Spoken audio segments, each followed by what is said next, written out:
All right. In the words of Elgeyo Marakwet Senator Kipchumba Murkomen, he said, "Ignore kieleweke or tangatanga. We are all in Jubilee Party.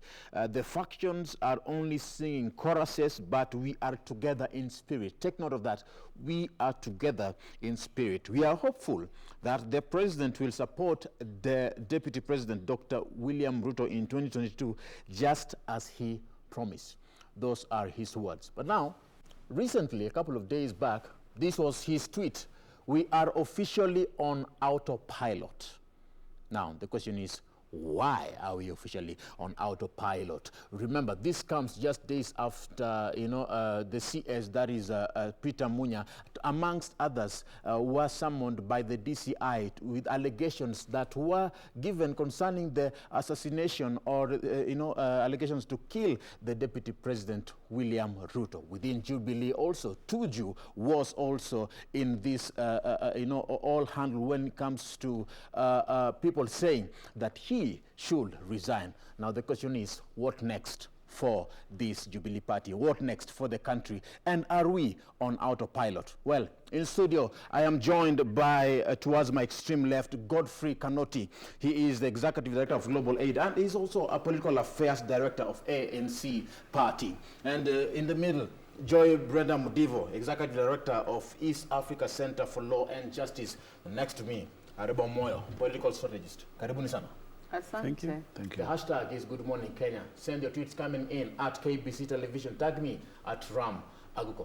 Starting, are we officially on autopilot, in your opinion, Areba? As a country, we have been on autopilot. Is it now that we are realizing?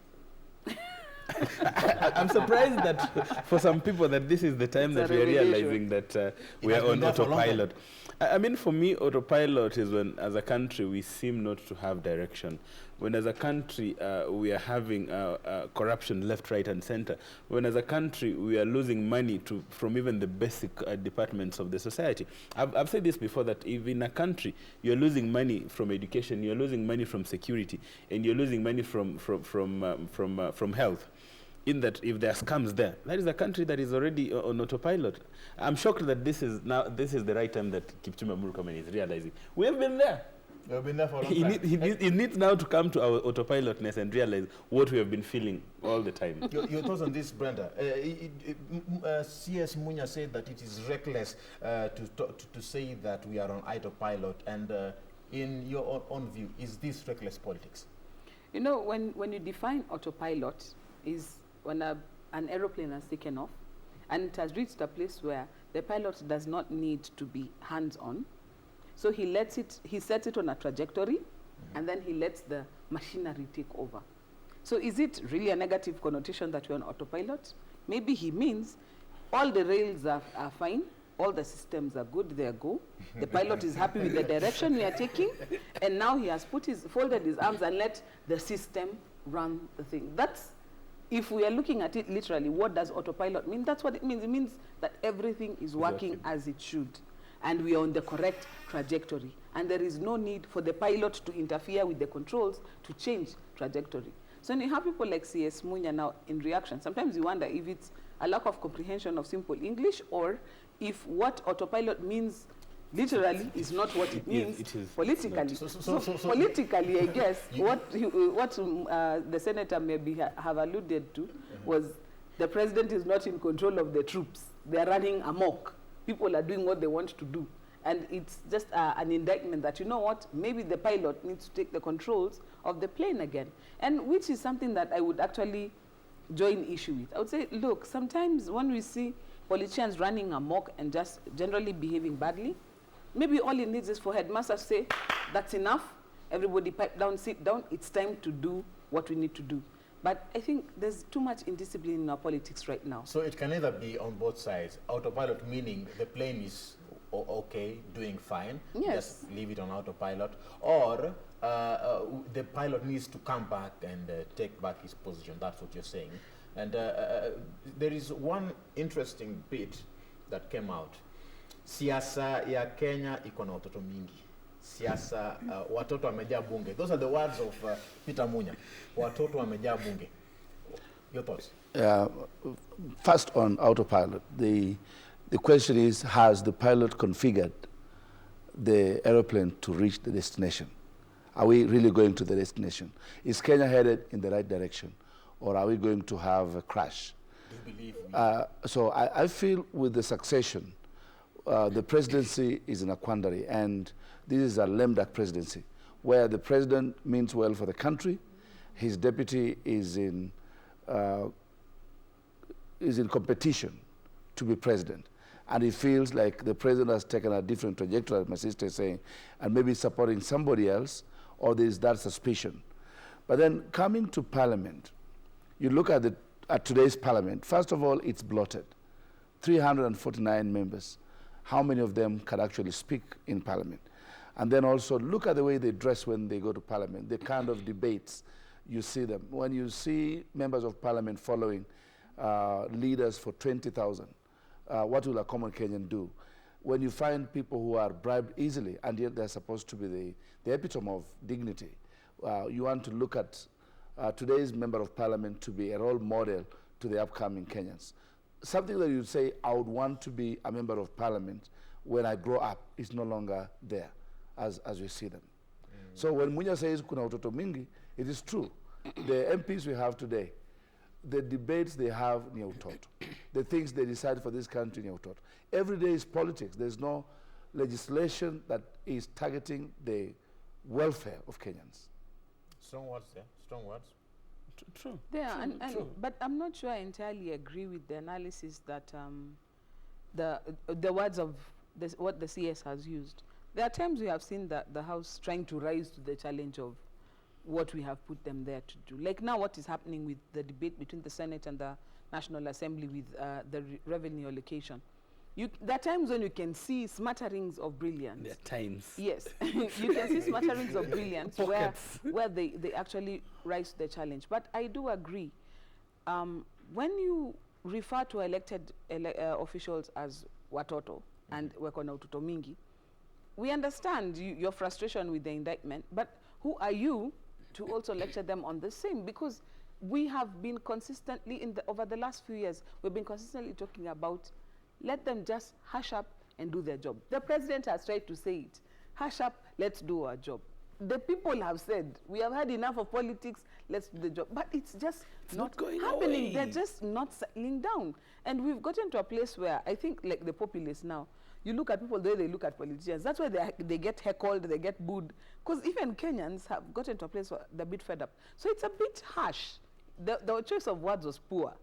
But the message needs to reach. You know what? It's enough. We get it. You can dance on a podium, you can give a good speech, but can we see a thought process coming through where it really matters? No, Ram on that. Yes. I don't necessarily agree with her.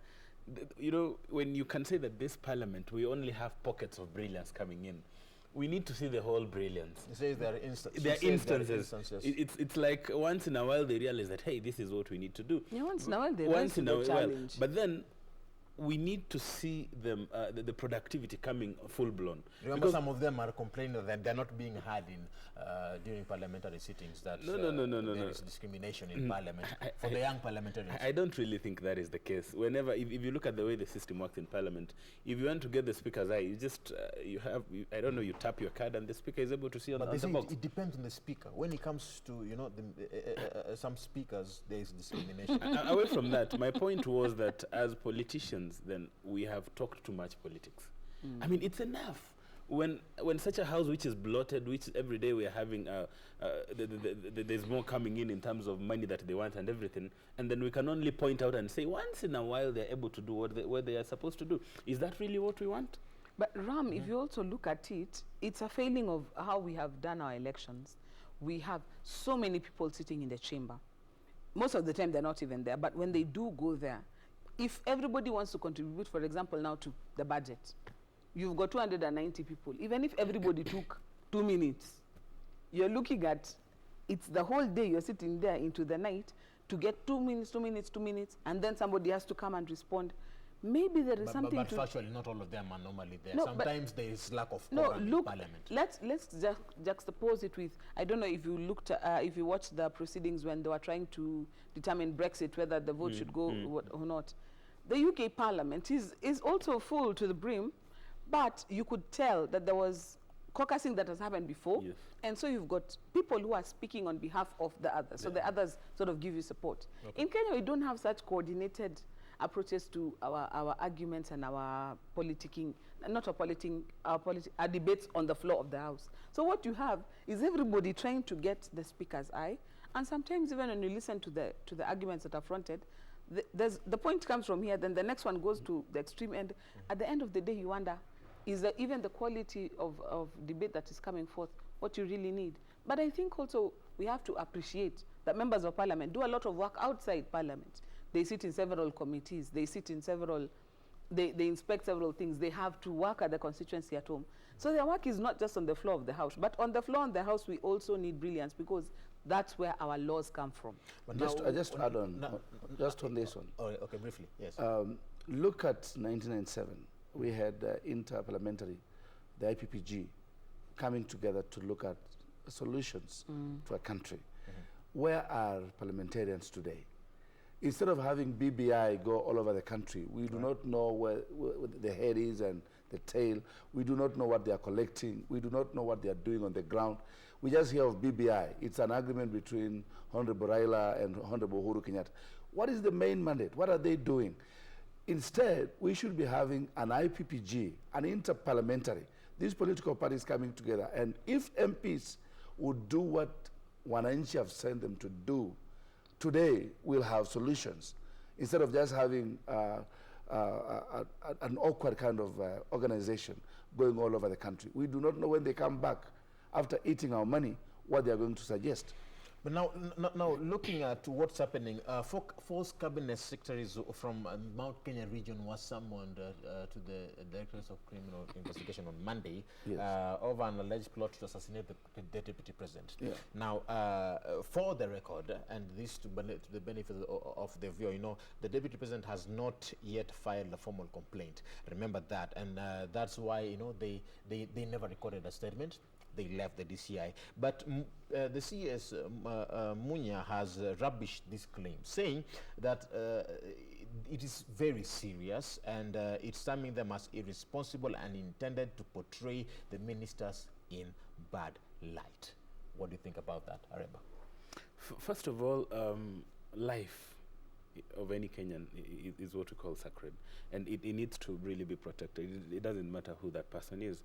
So even the life of the Deputy President, your life, Joy's life, and his life, all of them, in any event where you feel that your life is in danger, then you need to follow the procedure and have the DCI take up the case. But for me, there is more politics in this particular issue than other issues. If you see the way CS Munya has been on the offensive right from outside the DCI, and yesterday he was on one of the local TV channels saying that, hey, this is hogwash. I mean, for us, we can meet anytime, we can discuss anytime. For me, I don't feel... Is it offensive or defensive? Defensive plus offensive. He's just been out all there. He's been doing both. And remember that I feel that that might have not been the right thing for him to do. I feel so. That is my personal opinion. Because they are really going to have very awkward moments at the cabinet level. And this is going to affect the productivity of it at the cabinet level. Because if then CS Munya and others would have gone to the DCI and they get explained to and be told that the complainant has not made a formal complaint, as is supposed to be, then let's wait until the formal complaint is. Now everybody is trying to prosecute and defend themselves in the media. It's not always the best.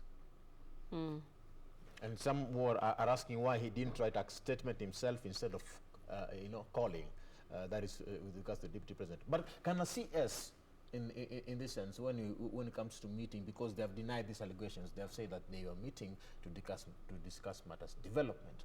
But now the debate comes in between the protection that is given to the Deputy President and that is given to the CSS is different. Should we take this matter seriously? Because in the future, in the past, we have had so many assassinations that have taken place, looking at back even before, Robert Ouko, George Saitoti, many people, shouldn't we take this issue seriously? No, you. Let me start with where you started, because where you ended, I'm not too sure I want to venture there. Let me go back to where you started. When the deputy president of this country makes such an allegation, whether he makes it to the president or to the DCI, and he says, hey, I'm concerned for my life, it is something that, whether it is political or not, is worth a second look. You know, it's one of those things where you'd rather err on the side of caution than dismiss it as is porojo, and then the next thing you hear it's pop, there goes the weasel, and you're all wondering, oh, he was serious.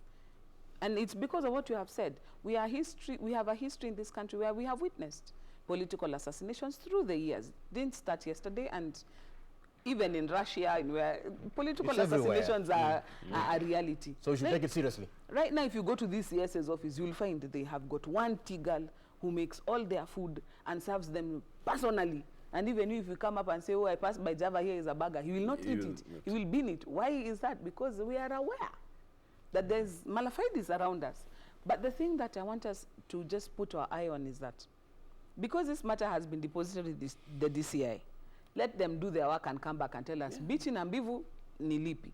Because if we go ahead and speculate, it does not help in any way. It is true that CSs from a particular region meet all the time to discuss development. And it's not just from Mount Kenya. When the Kalenjin ones want to meet, they meet. When the Luya ones want to meet, they meet. It's not an odd thing. Do they meet in hotels, even in people's homes? They meet wherever. That's not odd. But if there was a level of malevolence that was noted and has been reported to the DCI, as far as I'm concerned, it's in the right spot, and the rest of us just keep away from it.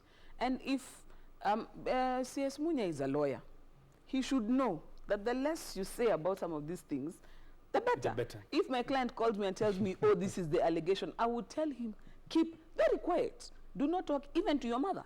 Don't tell your wife anything until we have assessed the level of peril that you're facing. But he's a politician as well. So I'm sure whatever he's saying, because they say whatever you say can and will be used against you in a court of law, I'm sure if he has to get to a court of law, he knows how he'll defend himself. But on this one, I'm waiting for the DCI to say. But here we are. But if you look at the DCI summoning a deputy president,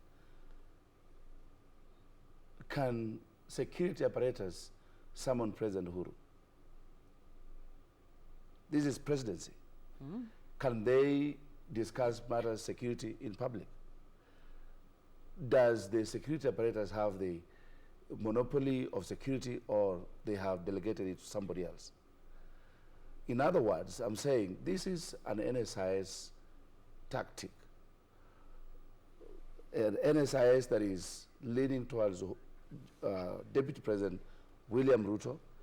They are creating a story, and they want to move out of government, and they're looking for an exit. The deputy president? Yes, because... But he wants to vie for president. Because he's vying in 2022. He wants to find a perfect chance to do his campaigns. So they want to find an excuse to say, if you want to kill us, then we are not together. It's an exit plan. It's a split in Jubilee that is coming very soon. So here we it's a matter of time. So this is more of a political strategy? Yeah, it is. In your view, it is. Because because the best Uhuru will do now is actually dissolve his cabinet. If ministers can sit in the same cabinet and they don't trust one another, if you can sit with your deputy president and you're planning to kill him, how will he work with you? How will he even delegate authority? How will he even come to your office? How will you go to his office? And because of that, Uhuru will be forced to dissolve his cabinet, or Ruto may opt out with his team. But remember, I find that to be very curious. It is an interesting angle, but I find it a bit curious, because if you think about it, the presidency, especially when you're looking for election, it's a tag team. One is tied to the other. One is dependent on the other. The president is firmly in control, but we have the deputy in place who is basically like a lady in waiting, your president in waiting. If the president is not available for some reason, you step in, or if he dies in office, you step in. So that's the role, the primary responsibility why we have a deputy president and not a vice president or an assistant president. So if William Ruto wants to become president of this country. For me, what he is doing now is what is correct. I am your humble servant. I am very loyal. I am firmly in your corner, because the success of Uhuru Kenyatta and whatever legacy he leaves is what he will build on to run on in 2022. So if he tries to pursue Msamba now, I don't see how that will, work into his mathematics. He must create a crisis. Every Kenyan president or every Kenyan president has not run once. Ruto has never run for president. He's only been a deputy to Uhuru Kenyatta. Uhuru Kenyatta ran twice. Musalia Mudavadi has run once. We had Kibaki had gone 3 times, and all the others. So Ruto will be not a first one to run for the first time and win. And so he must create a crisis through which now he can compete with the system before the 2022 for him to have a jab at the presidency. But here we have Kikuyu Member of Parliament, Kimani Ichung'wah, who has casted doubts on the DCI's ability or willingness to probe the alleged plan to harm the DP. Ichung'wah claims that since then, no action has been taken. And remember, he said he sent a tweet here, and I would like to read it. "This happened to me last year. The only crime to warrant death threats was associating or working with William Ruto." That is what he said, and he doubts that the DCI will take the measures that are required. And unfortunately, we live in a very interesting country. If you feel that the system is for you, then you'll say, hey, let's respect the systems. But sometimes you'll be like, no, we don't trust the systems. We have said this several times. Can we build on our systems? Can we have pride in our systems? Can we have faith in our systems? So I don't really find that well thought of, in that sometimes you're on the other side saying, hey, let's respect the rule of law. The other time you're saying, no. You've seen what happens with court orders. If it's the government that has the order, the government says, hey, you have to respect this court order. But if I was to serve a court order on the government, nobody will be bothered to obey it. So I feel that it's time that we respected our systems. And as my senior Joy said here, it's at the DCI. We invest a lot of money in the DCI. Can we let the DCI come out and say, this is what we have? This is our response in Mbivu na Mbichi. But now, how will the cabinet secretaries now go? How are they going to work together? But put that into consideration that we have other CSs that are not present at this said meeting from the same Mount Kenya region. I think he put a very interesting analysis, which is again very curious. In that, at the end of the day, how will then the deputy president be in a cabinet with his juniors who he does not trust? It's really going to be tough. And remember that the deputy president chairs several committees within the cabinet and outside the cabinet with other governors and such. He chairs the intergovernmental management team and others, where these CSs are supposed to respond to him. They are responsible in bringing reports and saying this is what we are doing. Then how do you expect CS Munya to go back and report to the deputy president with the way he has been in the media and responding to all this? They won't work. I mean, if you think about it, in this particular fight, if the president got to a place where he had to get rid of someone, it would be the CS's jobs that are on the line. Yes. I don't understand where they're antagonizing the deputy.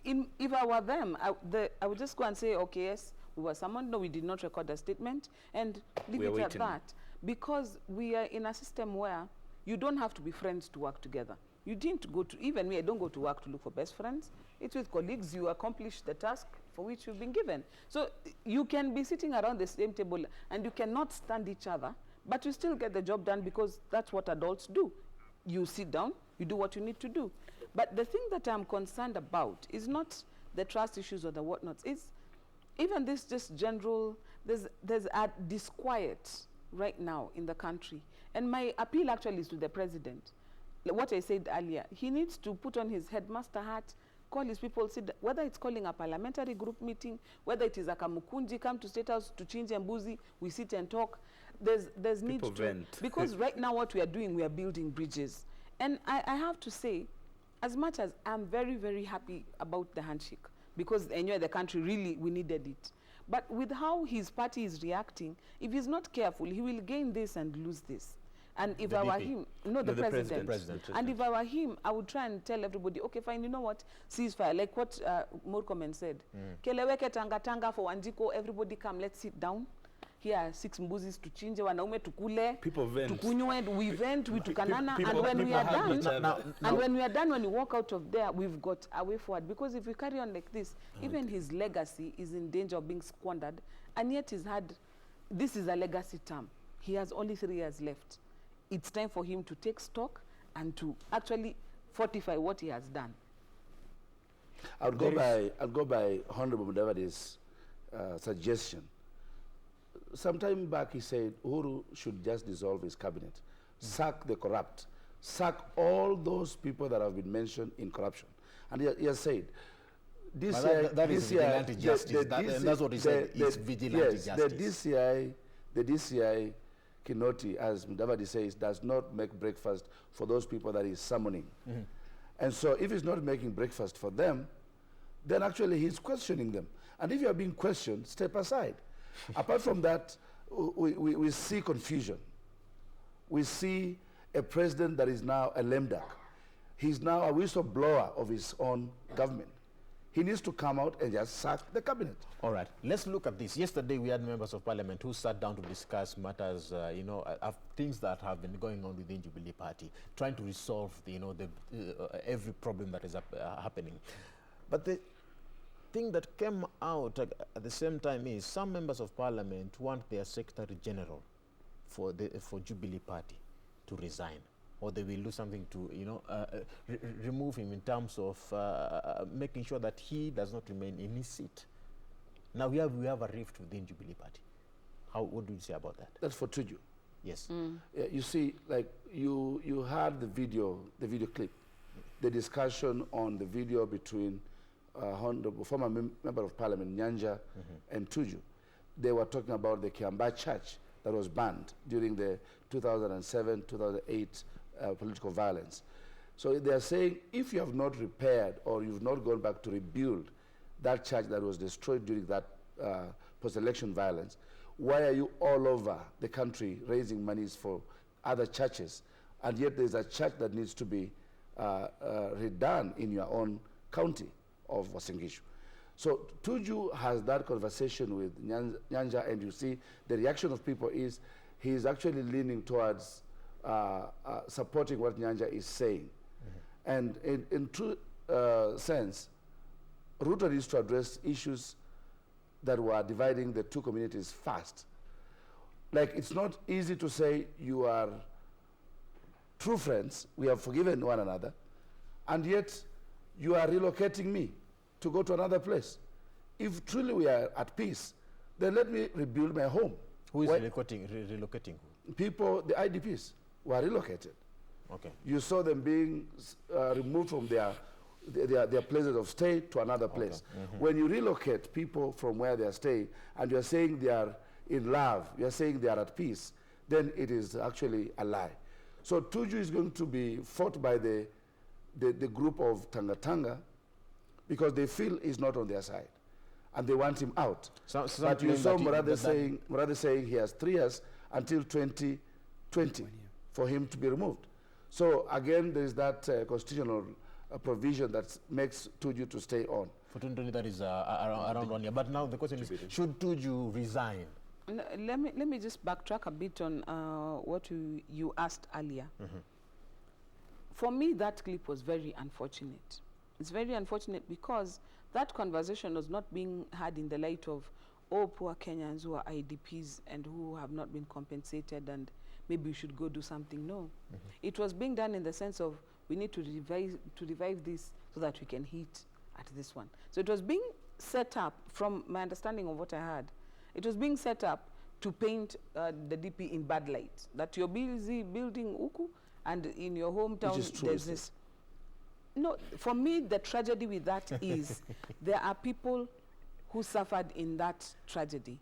The people who were burnt, the place itself is almost like a monument, a shrine People of some died sort. there. Yes. So It's many. not the sort of thing you go and say, you know, tomorrow we are destroying, we are rebuilding again. No, there's a process to find out what does the community want to do with it. Do we want to leave it as we will never forget? Let's leave it there for people to see. It's a nuanced conversation with the people who are directly affected. You know, they want It's to build not- a church. It's not something for. Did they say they want to build a church? All we are hearing is Nyanja and Raphael Tuju saying, you know what? If we start this thing, we are gonna hurt this guy. And for me, I found that to be very callous.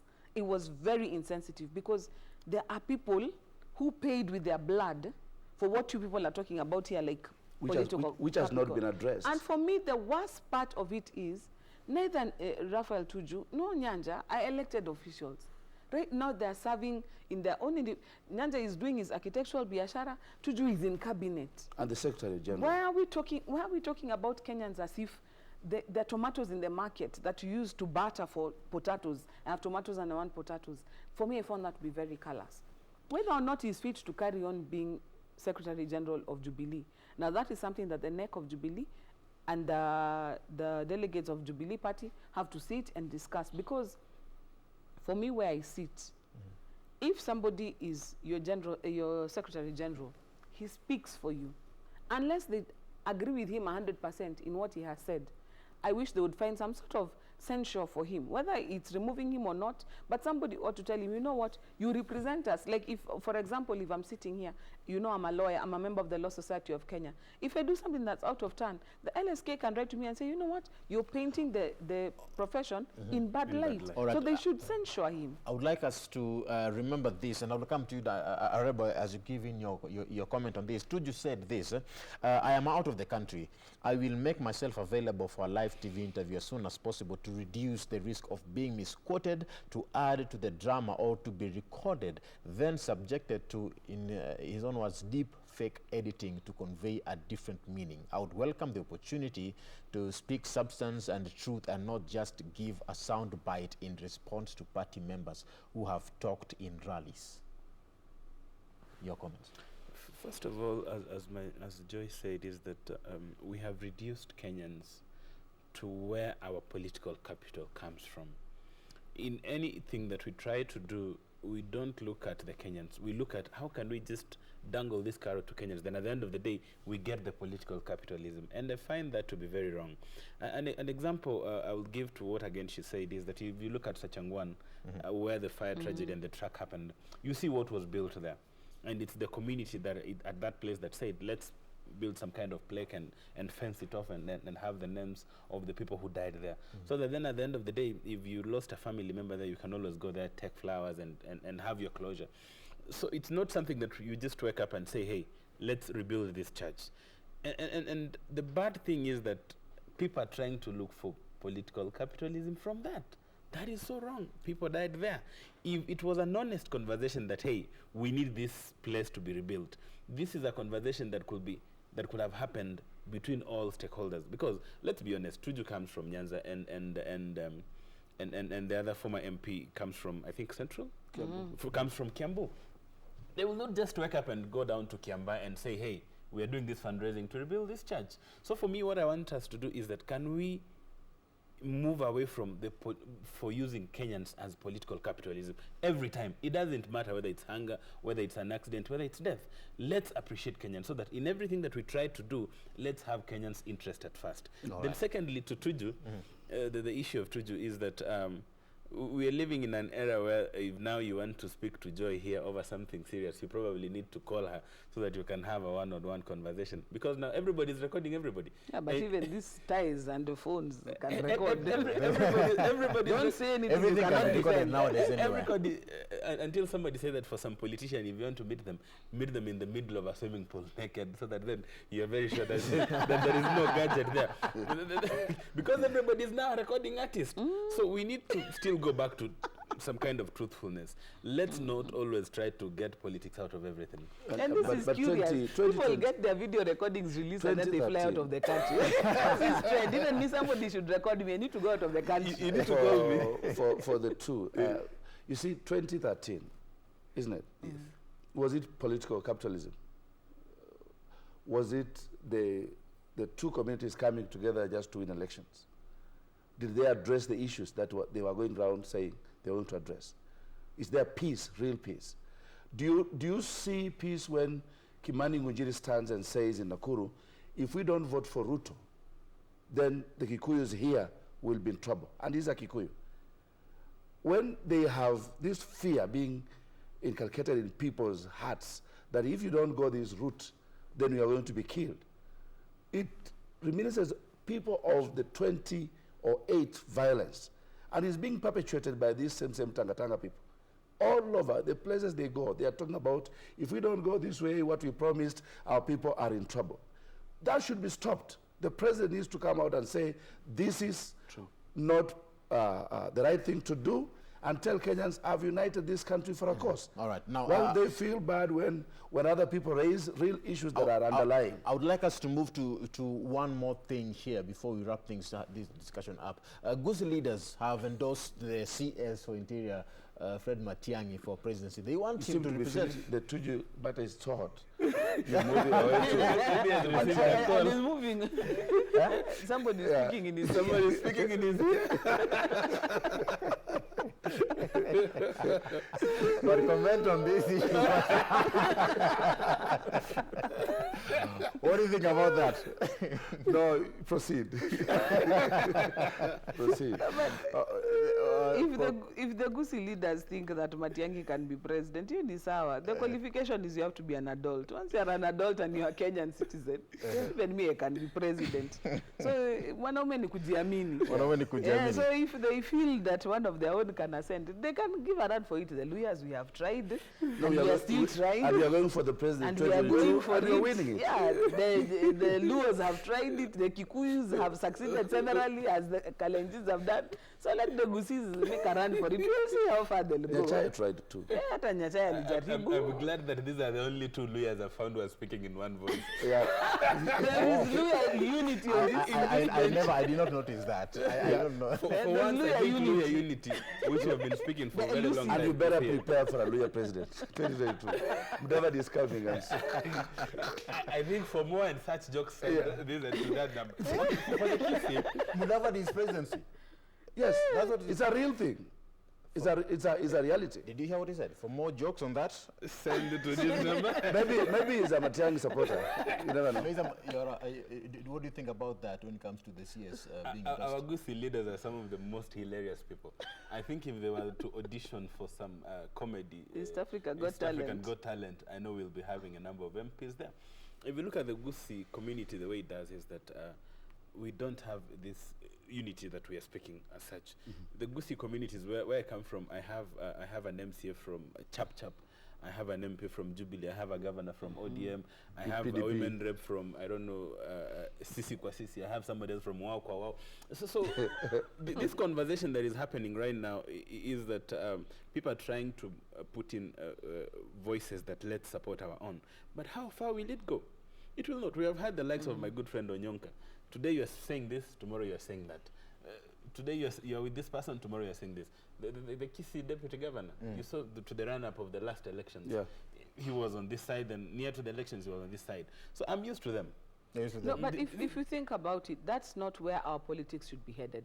If we get serious about it now. This politics of we want a Luya leader, we want a Gusii leader. That's not where we should be headed. We need as Kenyans to go to a place where we are looking at the character of the man or the woman, offering themselves. Yeah. Who is this person? Because who says they want to you are seeing someone who's saying we'll represent our community. Yes, and because you ask the Kikuyus, they have produced several presidents in this country. Has it increased the size of the githeri on their plate? Ni jasho yako. It is you who works hard to provide for your wife and your children and to put something on the table. Having somebody who shares a heritage with you in the State House, not even a matter of pride, because if you ask Kikuyus now, it's become almost a liability. Because if like, even now when we are shortlisting and you try to do this Face of Kenya, that's why you find somebody, a very qualified Kikuyu could have been #1, but you'll give the #3 because they come from another community, because we are trying to build Face of Kenya. Now, so our politics should be coming away from, it's the community mobilizing. I mean, that's the lowest common denominator. tribe. We should move away from that. At Namai, Vitalis says, where is the government spokesperson to clarify things here? Why are we assuming they are only supposed to tell the nation what is happening when we are burning with issues to do with the president? All right, that is a tweet by Vitalis. Keep the tweets coming in. The hashtag is Good Morning Kenya on Twitter. Because of the interest of time, I would like us to wrap it up at this juncture, but have a final word within 1 minute. Wow, the final word is that we are tired of politics. I mean, this is a country where after you win elections, in your victory speech, you're like, Simulani kumbuka niko kwa debe next time. Until you wonder, I mean, in your victory speech, what you're asking for is votes for the next elections. We are having now citizens who are very frustrated. All right. Citizens who are wondering what's going on. Citizens who want to see systems working for them. Systems who want to walk into Kenyatta and you get medication, you hop into a matatu, you get to town. The good roads are there. But we have relegated the country into, every time it's political conversations. Every weekend, even for you guys, you're waiting to see who abused who in a funeral, who said what about this community, who said this and this. We honestly need to move on. All right. I wish for the president now, he would just see that we love him, we trust him, we have given him a chance. We thank him for BBI, for the handshake. We thank him for that trajectory. But to just ask him to just take control and take the reins of the party back. Because if we don't do that, what he has gained, he stands to lose it. And we want to see a strong legacy because Kenya, honestly, we deserve better. All right. I'll wrap it again and just say, as we look forward, Kenya is not deficient of leaders, and there's one, Honorable Musalia Mudavadi, who is coming to save this country. Keep listening to him. The Messiah. And hear the Messiah. You came to campaign. Yeah. The safe pair of hands. Please look out for Matiang'i. Now that we are trying to endorse our leaders, please, msisahau Matiang'i pia. Tutampa nafasi. Kami ni mtu wa Nairobi nipige nani Sonko. And that's a good place to bring this discussion to a close. Remember, it's all about what's happening in the country, Matters 2022. Keep it Good Morning Kenya. That brings us to the end of the show. See you again tomorrow morning for another edition of Good Morning Kenya at 6 a.m. My name is Ram Aguko. God bless you. God bless the work of your hands.